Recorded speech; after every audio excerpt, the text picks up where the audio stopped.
Taste the Daily. முதல்வர் ஸ்டாலினிடம் பார்க்கில் பாதுகாப்பு இல்லை என மாணவி ஒருவர் பேசிய காட்சிகள் வெளியாகியுள்ளது. சட்டம் ஒழுங்கை கையில் வைத்திருக்கும் முதல்வர் ஸ்டாலின் அதை வெளியிட்டிருப்பது மேலும் அதிர்ச்சியை ஏற்படுத்தியுள்ளது. சொந்த செலவில் திராவிட மாடல் பட்ட அசிங்கத்தை இந்த செய்தி தொகுப்பில் பார்க்கலாம். மற்ற இதெல்லாம் பார்க்கலலாம் உட்காந்து அவ்வளோ நேரம் படிக்க முடியாதா? சேஃப் அவ்வளவா இருக்காது. சட்டம் ஒழுங்கை பாதுகாக்க வேண்டிய முதல்வரிடமே ஒரு பெண் சேஃப் இல்லை என சொன்னது தமிழக வரலாற்றில் இதுதான் முதல் முறை. அதை முதல்வரே வீடியோவாக வெளியிடுவதும் இதுவே முதல் முறை. திராவிட மாடல் கூட்டத்திற்கு கிஞ்சித்தும் கூச்சமில்லை, துளியும் வெட்கமில்லை. தூத்துக்குடியில் திராவிட மாடல் பட்ட அசிங்கத்திற்கு அரை நாள் அரசு விடுமுறையே விடலாம் போல மாணவிகள் அந்த அளவிற்கு அவமானப்படுத்தி இருக்கிறார்கள். சென்னை அண்ணா பல்கலைக்கழகத்தில் திமுகவை சேர்ந்த காமுகன் ஞானசேகரனால் மாணவி பாலியல் வன்கொடுமை செய்யப்பட்ட விவகாரம் தமிழகத்தையே உலுக்கி இருக்கிறது.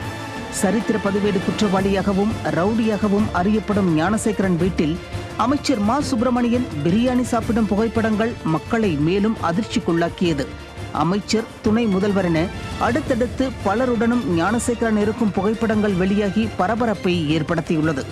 இந்த பாலியல் வன்கொடுமை வழக்கு தொடர்பாக காவல்துறை பல முரண்பாடான கருத்துக்களை தெரிவித்ததும் எஃப்ஐஆரை கசிய விட்டதும் பல சந்தேகங்களை ஏற்படுத்தியுள்ளது.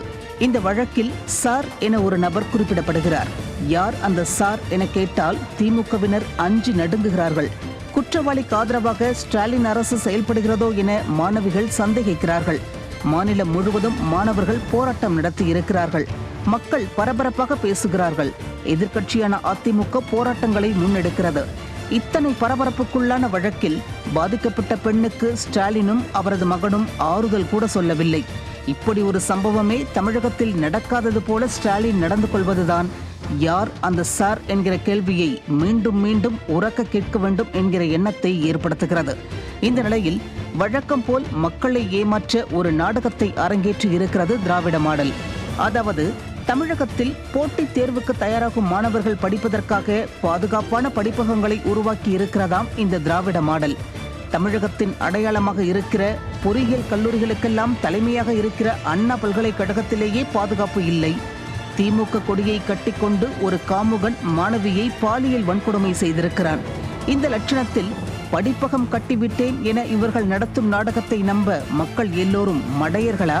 இதில் காமெடி என்னவென்றால், நாடகம் நடத்த சென்ற ஸ்டாலினிடமே ஒரு மாணவி பார்க்கில் பாதுகாப்பு இல்லை என சொன்னதுதான். மற்ற இதெல்லாம் பார்க்கலலாம் உட்காந்து அவ்வளோ நேரம் படிக்க முடியாதா? சேஃப் அவ்வளவா இருக்காது.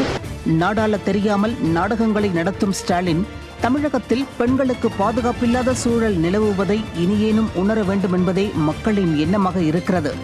நாடகங்களை நடத்தி யார் அந்த சார் என்ற கேள்விக்கு பதில் சொல்லாமல் தப்பித்து விடலாம் என சிஎம் சார் நினைத்தால் மக்கள் தக்க பாடம் புகட்டுவார்கள்.